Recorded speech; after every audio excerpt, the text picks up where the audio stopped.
పెట్టాల, పీస్ అనే పోయాడు. మనవాళ్ళు కూడా మేము ఎట్టయినా పరలోకం పోతాం అంటున్నారు. నీవు సిద్ధపాటు మెలకు లేకుండా పరలోకం పోయేది లేనే. నీవు నీ రక్షణను కొనసాగిస్తున్నావో లేదో ఆలోచించుకో. భయముతో వణుకుతో స్వరక్షణను కాపాడుకోమని భక్తుడు పౌలు చెప్తున్నాడు. చివరి దినాల్లో ఉన్నాం. నీవు బ్లెస్సింగ్స్, హీలింగ్స్ ఇవన్నీ కాదు, లేదా అద్భుతాలు, మహత్కార్యాలు, వండర్స్ ఇవేవి కాదు. ఇవి పరలోకము చేర్చవు.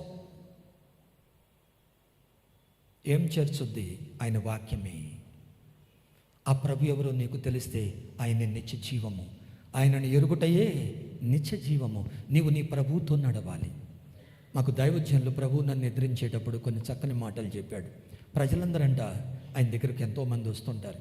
వచ్చిన వాళ్ళందరూ కూడా ఎలా ఉన్నారు అని అంటే ప్రభు చేతుల వైపే చూస్తున్నారంట, ఏమన్నా ఇస్తారా అని. ఆయన ముఖం చూసేవారు ఎవరు లేరంట. ఆయన ముఖం చూసేవారు లేరంట. అందరూ ఆయన చేతుల వైపే ఏమొస్తుందా. నేను కూడా ఆయా స్థలాలకు వెళ్ళినప్పుడు చాలామంది అడుగుతారు. బ్రదర్ శామ్యుల్ గారు కానీ, డేవిడ్ రాజు గారు, డేవిడ్ గారు, మరి సురేష్ గారు, వీళ్ళెవరు కూడా నన్ను ఏం అడగల, బ్రదర్ మీరు కూడా ఏమైనా కళ్ళు మూసుకుంటే కనపడతాయా, ఏమన్నా వచ్చిన వరం ఏమన్నా ఉందా కదా, ఏమన్నా ఒక అద్భుతం ఏమన్నా జరుగుద్దా అని.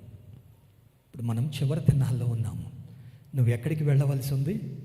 ప్రభువు దగ్గరికి. అంటే నేను మిమ్మల్ని పొమ్మంటలేదు, ఇప్పుడే ఆడికి వెళ్ళవలసి ఉంది. ఆ సిద్ధపాటు లేకపోతే ఇవన్నీ దండగా. నీలో వాక్యం ఉంటే ఆ వాక్యం నిన్ను స్వస్థపరుచుద్ది. నువ్వు ఆయనతో నడుస్తుంటే నీకు సమీపముగా ఉన్నాడు. ప్రభు చిత్తమైతే రేపటి దినం కొన్ని విషయాలు తెలుసుకుందాం.